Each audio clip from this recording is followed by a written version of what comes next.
sa trabaho. First day ko pa lang. Ano to? Parang pusa. Nagpasok ko ng kung sino-sino dito sa bahay ko. Eh pre, pasensya ka, hindi ko nga pala nasabi sa'yo. Eh anak ko nga pala. Eh anak ko doon siya sa labas eh. Alam mo yun, pare? Ang tigas mo. Alam mo nga na lang dito, nagdagdag ka pa. Eh sige pre, alis na lang kami.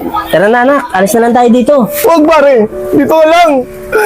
Wala na, iniwan na ako ng lahat eh. Tapos ialis ka pa. Kasi nagdagdag ka pa eh. Kaya mo pre, pagawa na lang ako ng paraan para, o kaya maghanap na lang ako ng trabaho para tulong-tulong na lang tayo pre.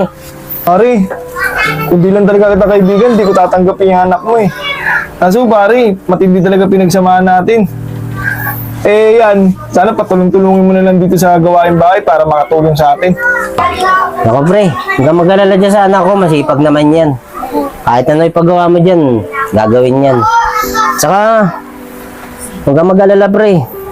Maghanap naman ako ng trabaho, didiskarte ako para makatulong naman ako dito sa iyong bahay na to.